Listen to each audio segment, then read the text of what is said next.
Okay, our electric power, we are on the south side of the primary bedroom suite. This is electric power coming into the house. This is our meter. It tells us that we got 200 amps, 240 volts, 3-wire type. Okay, and everybody says, oh, 225, 225 is now 225. Well, this one's 200 is what it says. All right. The box should be sealed on 3 sides. Now, there's some controversy about that, but I'm on the box sealing side of the controversy. And some people, I think, have a very good argument for not sealing these boxes. Again, this box should be sealed on 3 sides, the same controversy.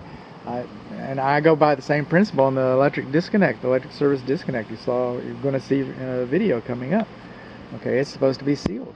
So if it should be sealed, this should be sealed. That's what I think. So here we are, we got a main disconnect. Now it's not labeled as an emergency main disconnect. You're supposed to have to do that for emergency first responders. We do not have, and that's a recent requirement. We do not have a whole house surge protector. Again, that is a recent requirement. This is not GFCI protected. That's been around for a while. Okay. L1 and L2 are coming in. I appreciate they got the little bridge, but L1 and L2, another recent requirement, is supposed to have a non-conductive cover. Sometimes they're cardboard, sometimes they're neoprene, but they're supposed to have protective covers.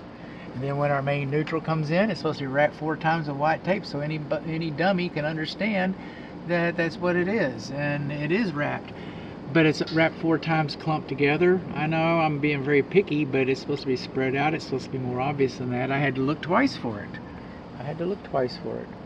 So now you see these little bumpers up here that this is in, okay? These are guides. The manufacturer thinks that all the wires in this cabinet should be pushed back behind those bumpers. That's like an imaginary line. That's what they're there for. Those are guidelines. So our wires are too close. Our cabinet is too crowded.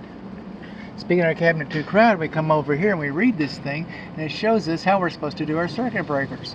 And I'm seeing 1 circuit, 1 circuit, 1 circuit, 1 circuit. Every breaker is supposed to have a single circuit. None of these breakers have been rated as a double. And down here we've got a little sometimes they're called cheaters, okay, but a little piggybacks, a little double breaker. This cabinet was not rated for this double breaker.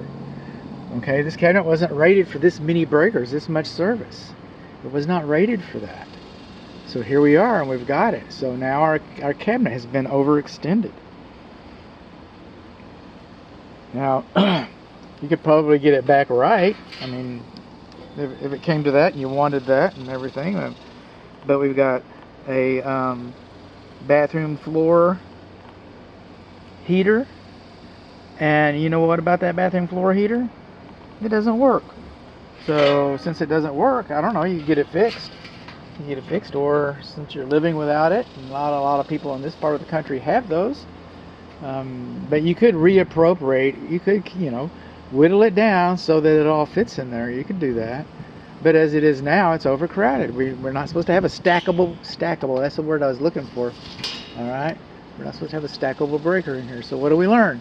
We learned that our emergency disconnect's not labeled. We learned L1 and L2 do not have neoprene covers. We learned that our bonding is lacking.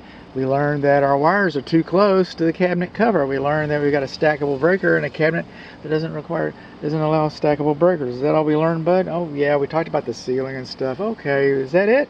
No, not quite it. This is supposed to be GFCI protected, and it's not.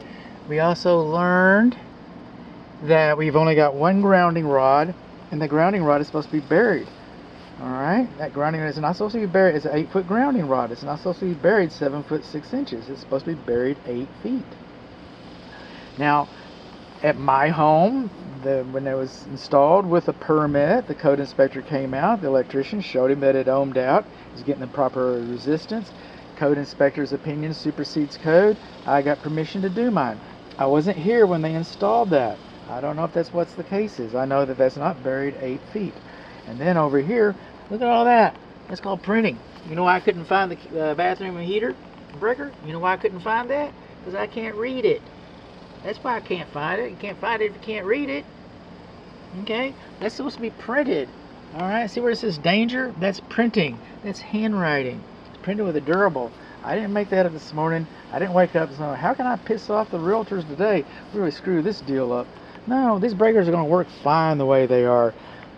The labels are lacking, They just are. The International Residential Code says that. The National Electrical Code says that. And also Cutler Hammer says that.